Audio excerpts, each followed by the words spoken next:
Kepada junjungan kita Nabi besar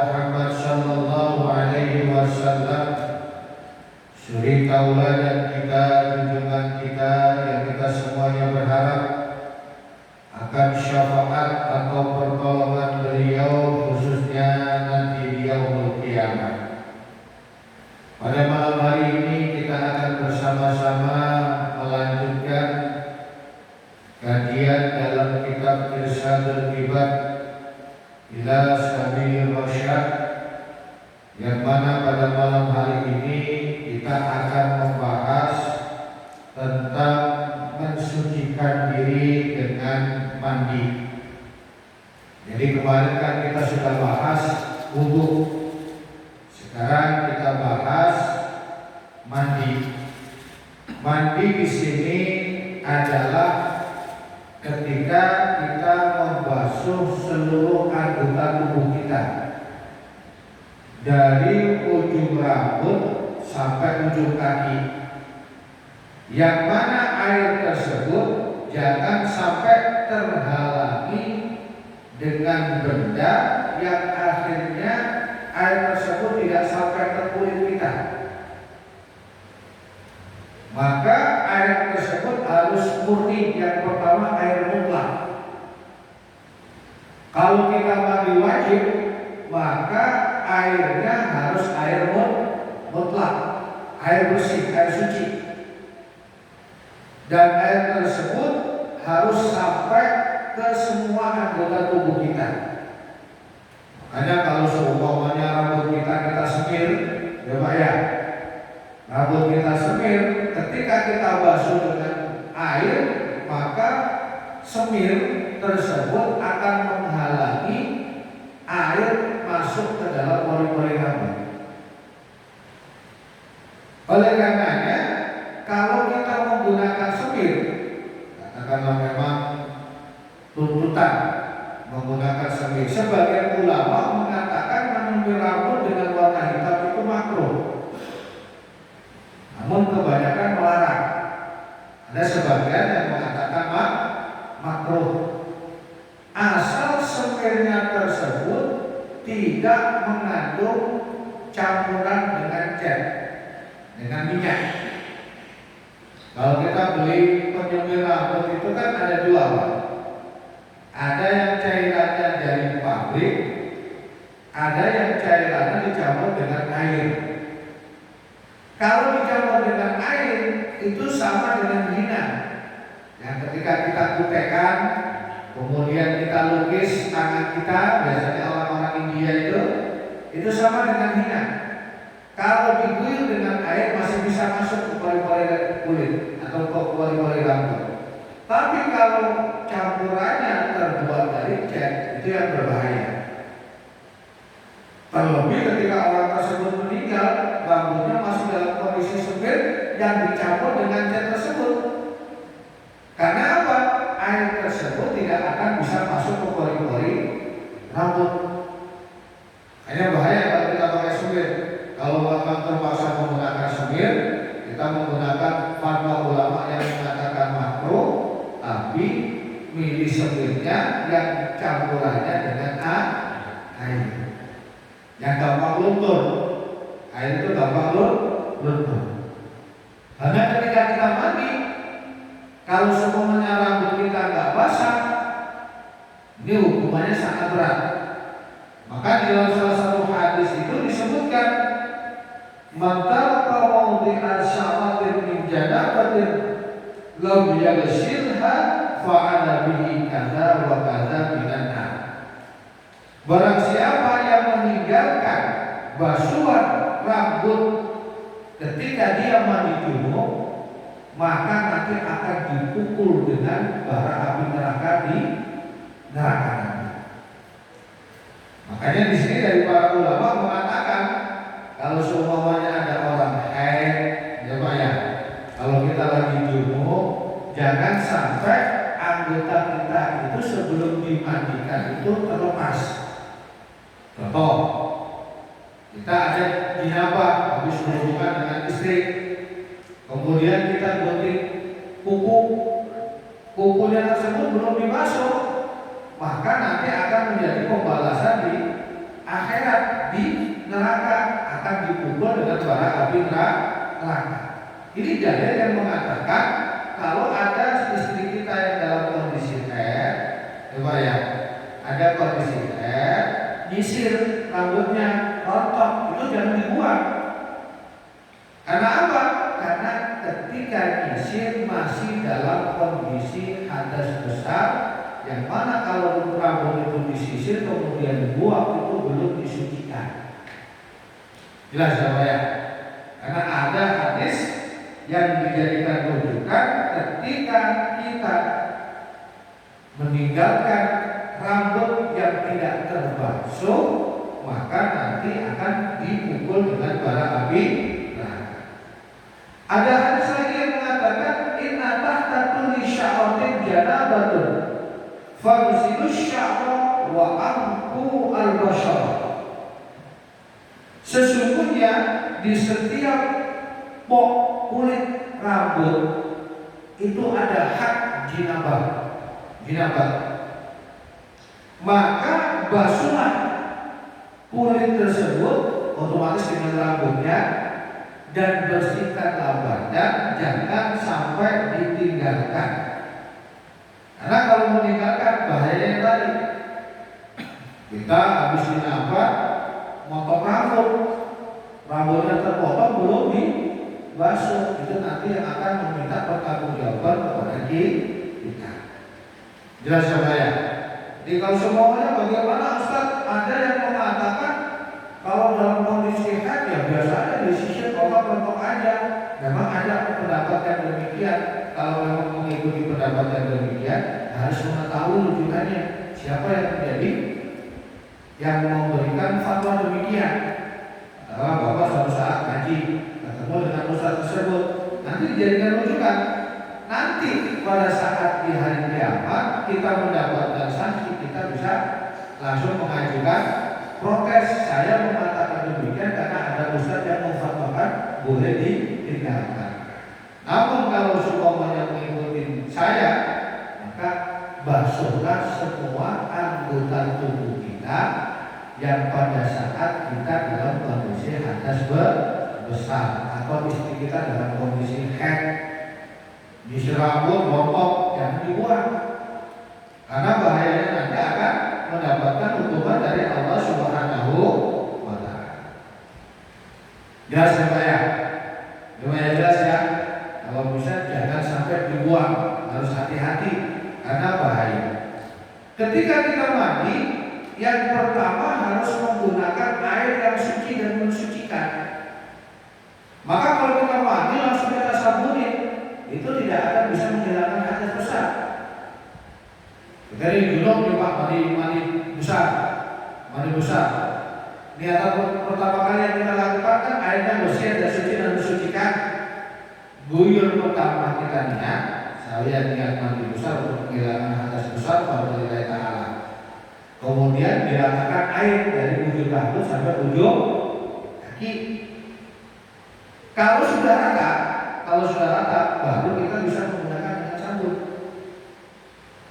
Tapi kalau kita belum rata, airnya belum rata, kita menggunakan sabun, maka air tersebut sudah tidak mensucikan lagi. Air tersebut bisa berubah sebab sabun yang kita gunakan. Jelas Pak? Jadi kalau semuanya mandi junub, jangan sampai dicampur dengan sabun. Bersihkan dulu. Kalau sudah selesai, sudah terbasuh semuanya anggota tubuh kita, baru menggunakan sabun. Kenapa? Kalau semuanya kita langsung menggunakan sabun, maka air tersebut tidak bisa mensucikan lagi karena tercampur dengan sabun. Ustaz, katanya di dalam hadis ketika kita mandi itu wudu dulu. Ya, di dalam hadis ada yang mengatakan demikian. Dalam kitab Bulughul Maram disebutkan ketika Rasulullah itu mandi, beliau wudu dulu, tangannya dicuci dulu, bersihkan dulu, kemudian berkumur-kumur, istighfar dulu, kakinya belakangan. Baru setelah itu baru diguyur air secara rata ke anggota tubuh, baru kakinya belakangan. Namun ketika suatu saat juga melakukan ketika mandi langsung mandi. Mana yang lebih utama Ustaz? Yang lebih utama memang wudu dulu. Makanya di sini para ulama mengatakan kalau habis mandi dengan wudu tersebut Ketika kita nggak buang air kecil, nggak buang gas, maka mandinya sudah sekalian plus wudhu. Kan ada dua, namun kita kalau sudah menghilangkan hadas besar ya otomatis hadas kecilnya hilang. Kan begitu, ada yang mengatakan demikian. Iya, hadas kecilnya hilang kalau mandinya diawali dengan wudhu. Tapi kalau semuanya mandi saja itu hanya menghilangkan hadas besar. Hadas kecilnya masih tetap ada. Yang paling utama yang mana Ustaz? Mandi langsung atau kita wudhu dulu? Yang pertama wudhu dulu, sebagaimana yang dicontohkan oleh Rasulullah Muhammad Sallallahu Alaihi Wasallam. Tapi ketika kita langsung mandi itu juga sah. Ya. Dan kita harus perhatikan karena jangan sampai ada kutek yang terbuat dari cat. Rambut tadi jangan disebut dengan menggunakan cat tadi itu, ya. Kuku yang kita minta juga harus dibersihkan. Kenapa? Air tersebut dia masuk keluar anggota tubuh kita, jangan sampai anggota tubuh kita tidak tersiram dengan air ketika kita mandi. Jelas Pak? Jelas. Jemaah sekalian yang dimuliakan oleh Allah. Dalam salah satu hadis disebutkan, "Idza batal khitatani wa ghabat al-hasyafatu faqad wajaba al-ghusl anzala aw lam yanzil." Ketika seorang laki-laki dan perempuan suami istri ya, memasukkan kemaluannya, kemudian kepalanya sudah masuk, maka dia wajib mandi walaupun keluar atau tidak keluar. Jadi ketika kepala sudah masuk itu sudah wajib mandi. Lagi enak-enaknya mau baru masuk separuh ada tamu, nah, kita cabut itu sudah mandi, wajib mandi. Jangan sampai tidak mandi karena sudah melakukan hubungan, mau keluar atau tidak keluar, maka tetap kewajiban mandi.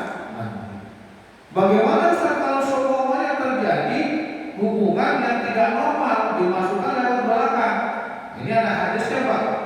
Ancamannya, man ata haidan fi farjiha aw imra'atan fi duburiha aw kahinan faqad kafara bima anzala ala Muhammadin. Barang siapa yang mendatangi istrinya dalam kondisi haid, baik dengan lubang depan apalagi lubang belakang dubur, atau orang tersebut datang ke perdukunan, maka kata Rasulullah, orang tersebut sudah kafir dengan apa yang diturunkan oleh Muhammad.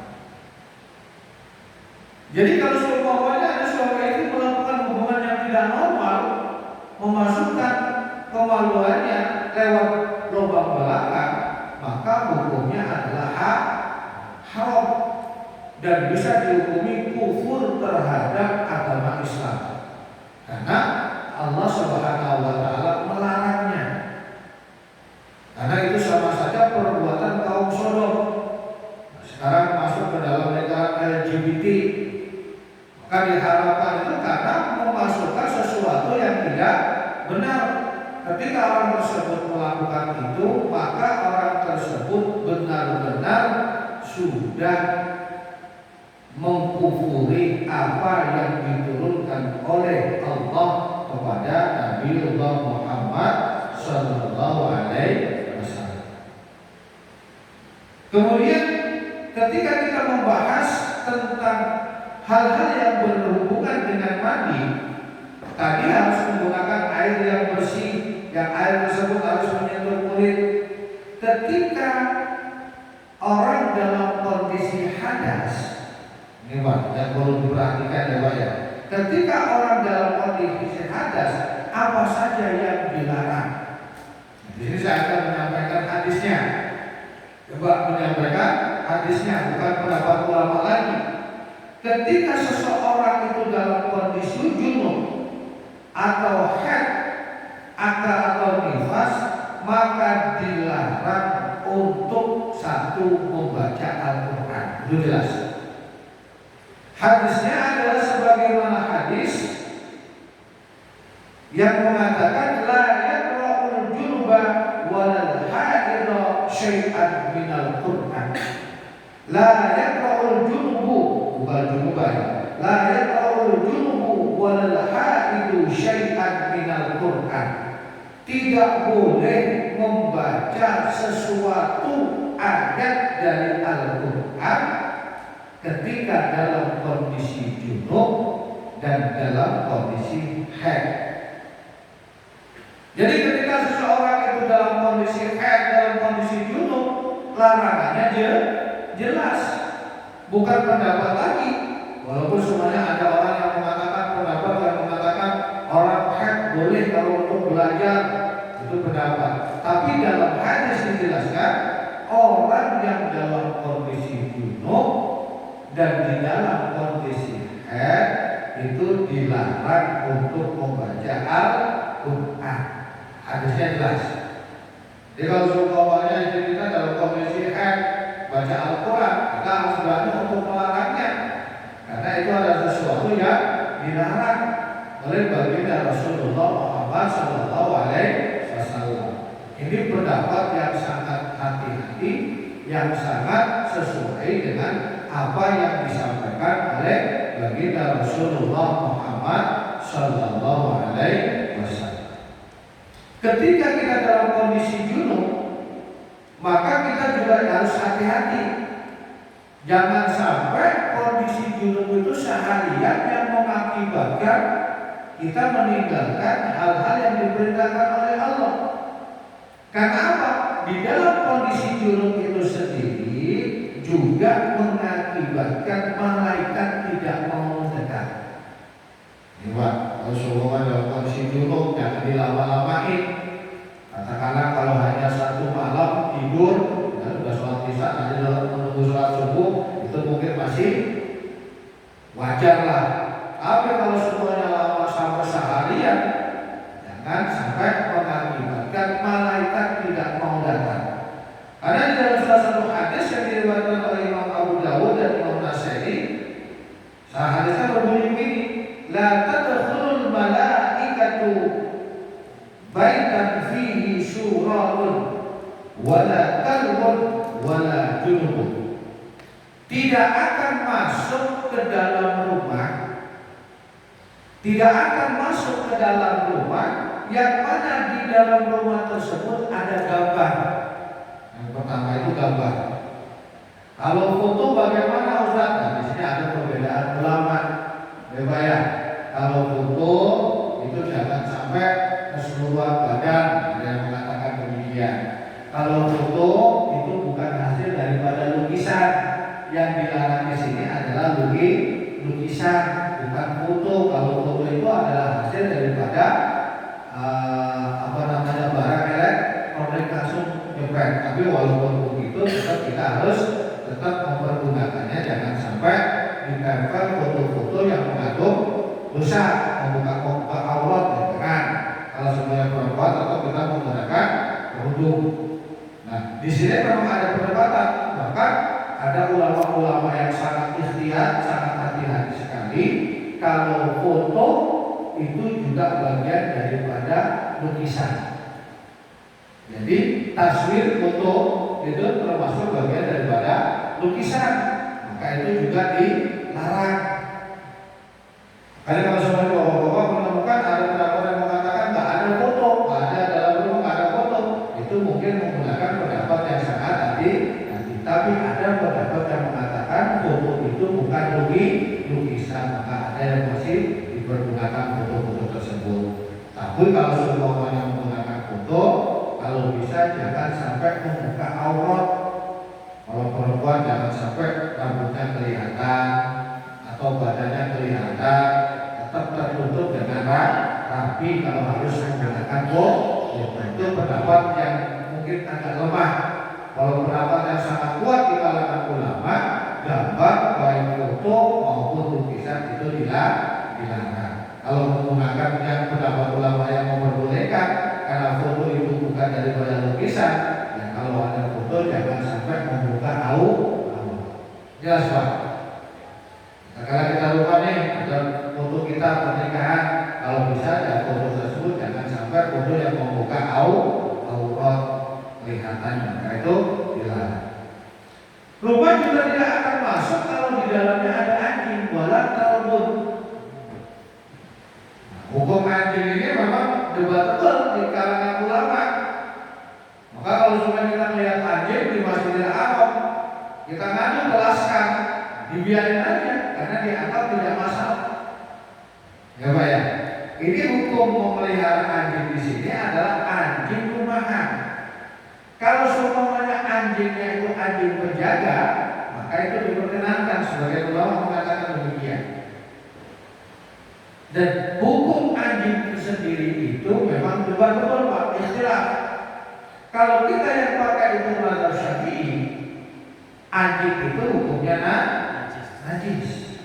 Jadi semua anggota tubuh anjing itu najis. Pertama dari liurnya, kemudian anggota tubuhnya. Makanya kalau semuanya di antara kita ada yang basah, anjingnya basah ketika kita memegang maka menjadi najis mughalladhah, atau kitanya yang basah memegang anjing yang kering maka kita juga terkena najis mughalladhah, najis yang berat. Tapi kalau sama-sama kering tidak akan sampai terkena najis mughalladhah. Kalau keringetan itu kan basah, maka bisa terkena menjadi najis mughalladhah. Jadi yang menghukumi anjing itu najis secara keseluruhan mazhab Syafi'i. Tapi kalau mazhab yang lain ada di antaranya mazhab Malik yang menganggap bahwasanya jilatan anjing sebagaimana hadis Nabi itu fungsinya adalah untuk ta'abud saja, untuk penghormatan ubudiyah saja. Maka tidak sampai mengatakan anjing itu najis. Kalau bahasa juga nggak apa-apa. Kalau ibaratnya di antara kita salah satunya bahasa ketika memegang anjing juga nggak apa-apa. Makanya kalau semuanya bapak lihat channel YouTube orang Arab lagi memegang anjing, ya karena mungkin memakai pendapat yang demikian, yang tidak mengatakan najis itu anjing itu najis. Kalau di Indonesia karena mayoritas itu mazhab Syafi'i, mengikuti mazhab Syafi'i, maka mengatakan anjing itu najis. Jelas Pak? Jadi kalau semuanya ada tetangga kita Muslim, kemudian memelihara anjing, ya mungkin dia menggunakan mazhab yang lain. Apakah boleh? Ya boleh-boleh saja. Asalkan itu anjing pemburu, maka tidak akan masuk dalam kategori ini. Tapi kalau semuanya anjing-anjing rumahan, anjing pelihara itu, maka termasuk malaikat tidak akan masuk ke dalam rumah. Yang pertama ada gambarnya, yang kedua ada anjingnya. Maksudnya malaikat yang mana Ustaz? Malaikat rahmat, malaikat pemberi keberkahan itu tidak akan masuk. Tapi kalau semuanya malaikat maut, sudah waktunya maut, maka masuk aja Pak. Jadi tidak peduli itu malaikat yang mendatangkan rahmat dari Allah Subhanahu wa Ta'ala. Wala junubun, dan orang yang mandi junub, orang dalam kondisi junub maksud saya, maka mencegah malaikat untuk masuk ke dalam rumah.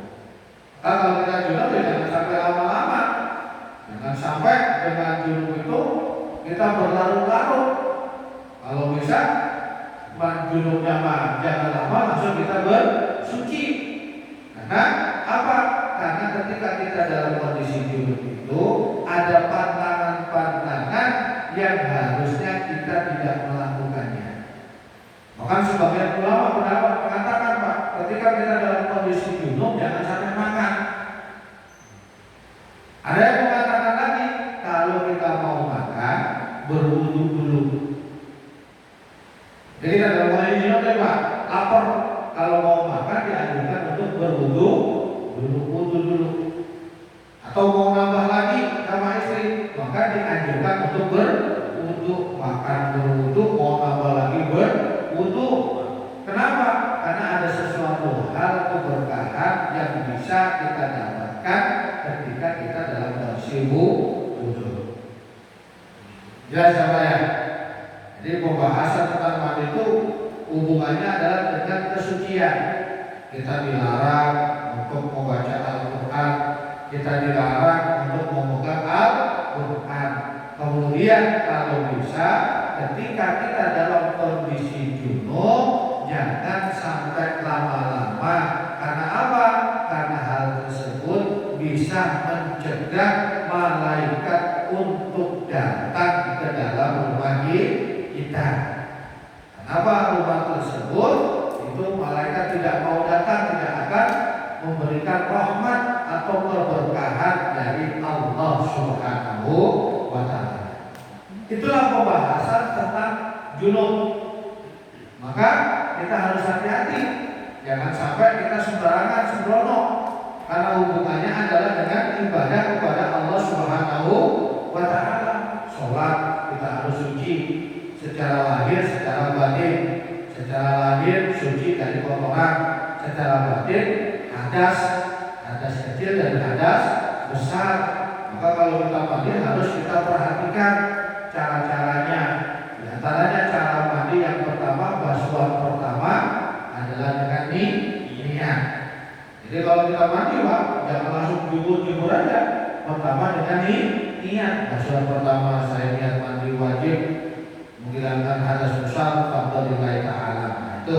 Kemudian baru disempurnakan dengan basuhan yang selanjutnya.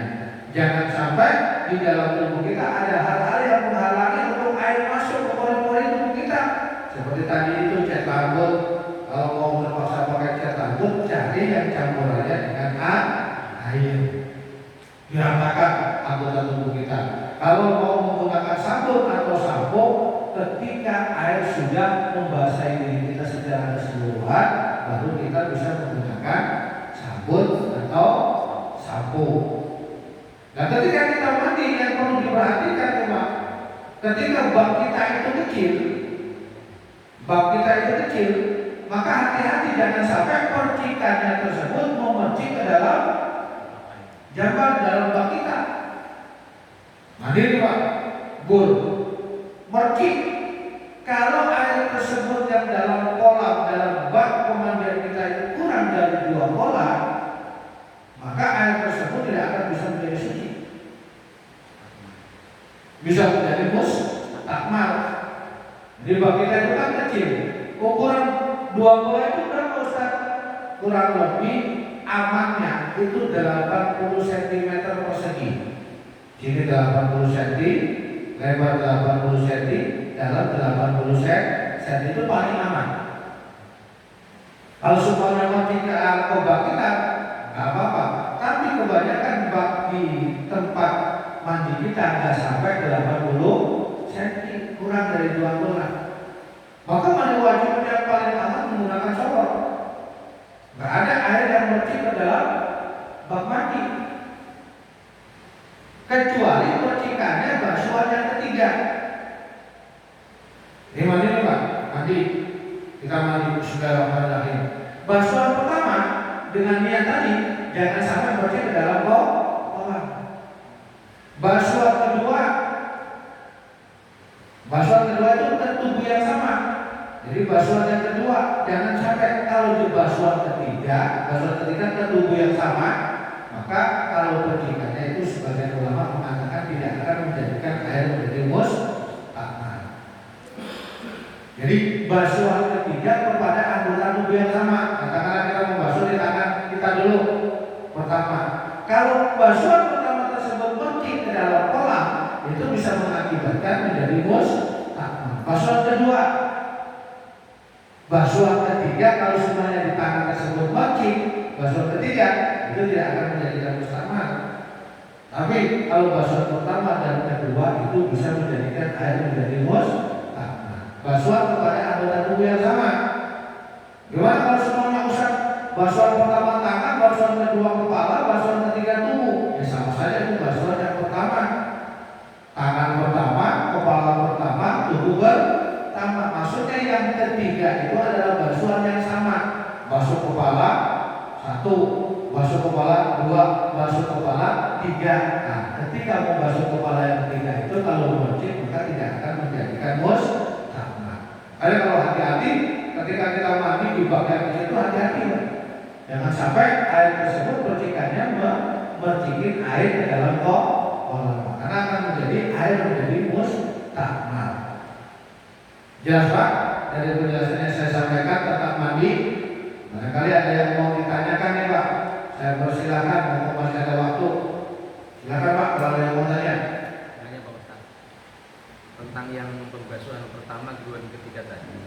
Tadi kan disebutkan penyempurnaan sabun mandi dan keramas ya. Nah, seandainya kita tidak menggunakan keramas, apakah itu sudah termasuk dari keabsahan mandi junub tadi? Enggak ada sampo misalnya, lupa. Enggak ada sampo nggak masalah. Sudah masuk dalam mandi junub. Jadi artinya dosa. Oh, dosa. Jadi yang justru yang membuat saya itu bukan samponya, airnya tersebut. Kalau airnya murni dari mandi langsung dari air semuanya sampai selesai, nggak pakai sabun, nggak pakai sampo, nggak masalah, lebih bagus. Sampo dan sabun itu kan fungsinya untuk membersihkan kotoran-kotoran yang melekat dalam diri kita. Tapi untuk menghilangkan hadas itu dengan air yang murni. Jelas ya Pak ya? Dengan air yang murni. Nah, akan salah ketika mandi pertama kali basuhan kemudian disambut. Maka mandinya tidak akan sah. Kenapa? Karena airnya sudah tercampur dengan sabun. Kecuali kalau Bapak itu mau berenang langsung mandi, Bismillahirrahmanirrahim, jebol langsung niat, langsung basah semuanya. Habis itu langsung disampoin ya nggak masalah. Karena sudah rata. Ya, sudah rata airnya mengalir ke dalam tubuh kita, sudah rata, sudah suci. Baru kita sabtunin, nggak masalah. Tapi kalau semuanya belum rata semuanya, pakai sabun, itu yang air yang selanjutnya itu akan tercampur dengan sabun yang akhirnya tidak akan bisa mensucikan hadas. Jelas ya Pak ya? Ada yang mau tanya lagi Pak? Silakan. Ada Pak yang kedua Pak. Tadi tentang larangan tentang orang yang dulu dilarang membaca ayat suci Al-Quran. Yang saya pertanyakan begini, di era sekarang yang serba modern, Al-Quran itu ada yang berupa digital, yang sudah diaplikasi dalam HP. Nah, larangan bagi orang junub ini yang dilarang itu apakah dia tidak boleh membaca ayat suci Al-Quran dalam kumpulan atau kompilasi mashaf Al-Quran, atau juga diperbolehkan di digital HP Al-Quran? Mohon dijelaskan. Jadi pada zaman Nabi itu Al-Quran belum tercetak seperti sekarang. Seperti itu belum terbukukan, masih kececer, masih berupa lembaran-lembaran. Nabi sudah melarang, jangan membaca sesuatu dari Al-Quran, ayat dari Al-Quran bagi orang yang junub dan orang yang haid. Berarti apa? Ketika kita itu buka aplikasi, kemudian terbuka satu halaman Al-Quran, itu sudah mengandung unsur Al-Quran. Al-Quran. Ketika kita dalam kondisi junub, dalam kondisi haid, yang HP tersebut sudah terbuka dengan kondisi Al-Quran, maka itu dikategorikan sebagai Al-Quran. Terus bagaimana Ustaz kalau kita punya handphone, kondisikan mati, tidak dibuka? Paham? Kondisikan mati, tidak dibuka. Kalau tidak dibuka, otomatis tidak akan tampil ayat Al-Quran. Jadi dilarangnya itu ketika kita membuka handphone, kemudian kita buka aplikasi Al-Quran, tertulis ayat Al-Qurannya, itu yang dilarang untuk disentuh dan dilarang untuk dibaca.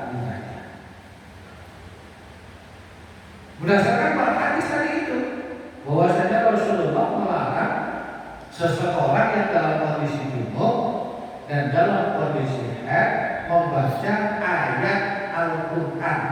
Ayat Al-Quran itu tidak seluruhnya.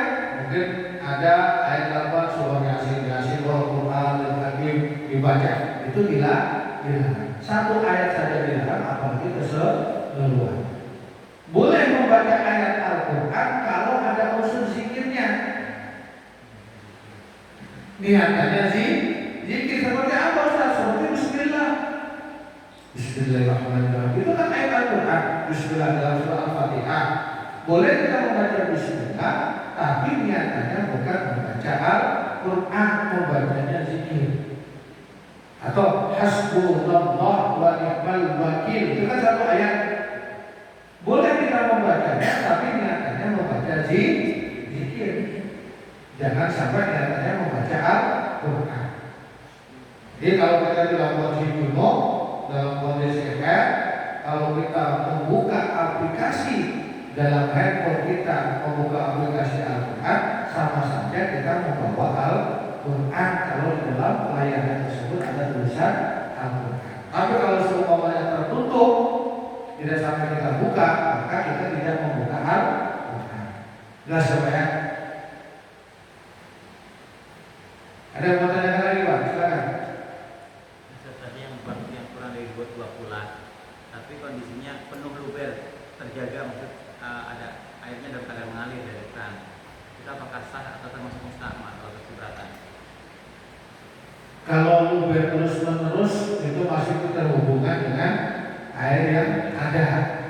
Namun secara teori air yang kurang dari 2 bulan, di 2 bulan itu batasan amannya itu 80 cm persegi.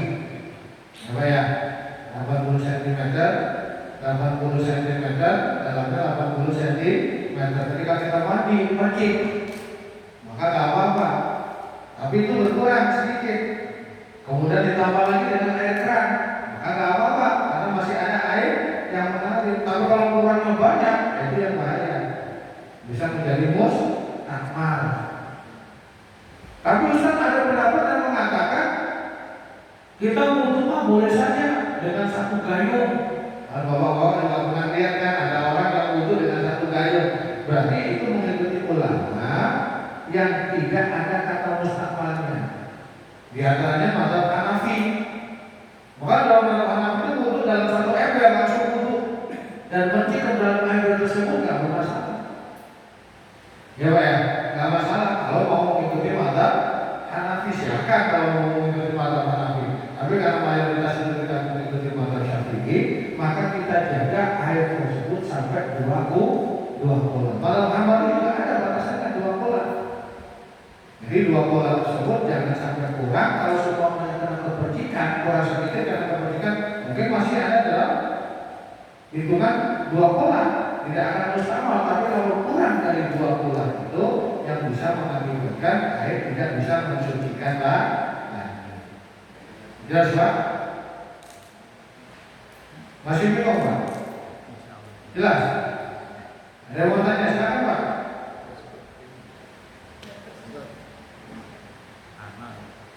Mungkin ini di luar konteks dari yang di bersama pada malam ini di luar. Tapi ini hubungan dengan air yang mensucikan, air suci yang mensucikan. Begini Ustaz, saya pernah baca juga ini bahwasanya kalau kita mencuci baju untuk menghilangkan najis itu harus pertama dengan air yang mensucikan. Maksudnya gini, cucian pertama itu harus dengan air, benar-benar murni air. Selanjutnya baru dengan sabun. Selama ini kan kita pakai langsung dengan sabun cuci baru. Nah itu yang benar yang mana? Makasih. Saya ingin membahas masalah air dulu ya. Air itu dibagi menjadi 4. Air mutlak, air suci dan mensucikan. Seperti air keran dari sumur, itu air mutlak. Air sungai itu air mutlak. Air laut itu bisa disebut untuk mensucikan. Air hujan bisa juga untuk mensucikan. Yang kedua air musammas, air yang terkena sinar matahari. Kita punya kolam terbuat dari bejana besi, kena sinar matahari panas, kita dimakruhkan untuk menggunakannya. Ya, makruh untuk menggunakannya. Yang ketiga air mustakmal. Air mustakmal itu air kurang dari 2 kolam yang kena kepercikan tadi itu. 1 gayung, kemudian kena percikan wudhu, maka walaupun suci tapi tidak bisa mensucikan. Yang keempat air mutanajis, air yang kena najis. kita pipis, ada air di ember, ketika dengan kencing, najis nggak bisa dipakai untuk bersuci. Ketika kita mau menyuci baju, kalau baju kita itu bersih, suci, tidak kena kencing, tidak kena kotoran, maka ketika kita menyuci baju, langsung pakai sabun nggak masalah, karena statusnya baju kita itu masih suci.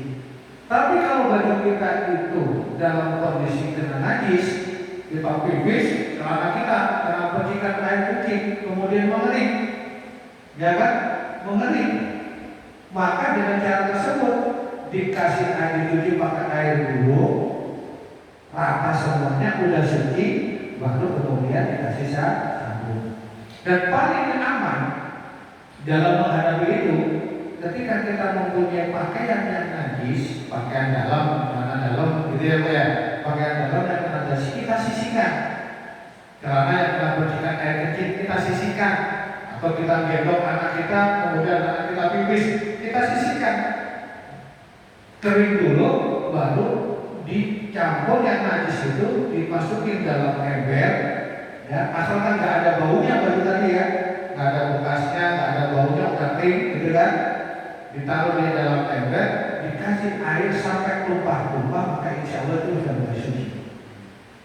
Baru dimasukkan ke dalam mesin cuci, kasih sabun langsung bisa. Jadi kalau kita mau mencuci baju Pak, pakaian dalam sama pakaian luar itu kalau bisa. Pakaian dalam disucikan dulu.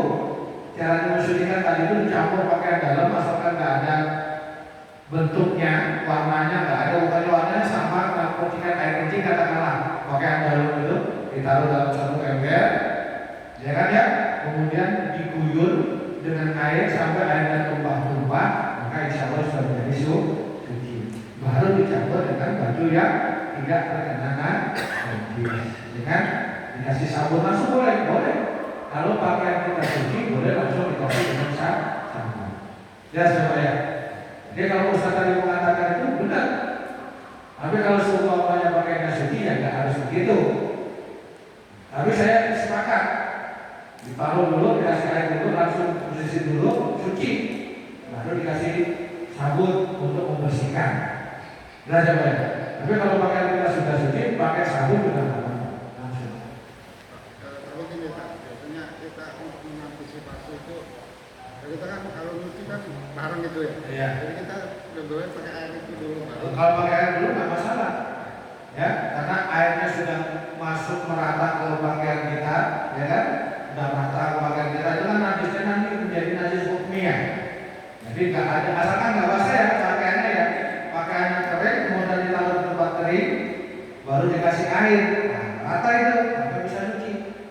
Katakanlah nih ada nih Pak, orang pipis nih di sini nih, ya, pipis di sini. Kemudian belum kita cuci, ditandain aja. Ada air kencing. Kalau udah kering, udah nggak ada baunya, udah nggak ada bentuknya, tinggal diguyur air sudah cuci. Perfect. Jadi kebanyakan kita kan nggak gitu. Kita taruh di tempat luar, langsung kita jelas ya Pak ya? Cukup Bapak-Bapak sekalian? Tentang masalah mandi, cukup? Mudah-mudahan bermanfaat. Kita akhiri dengan doa walaupun majlis.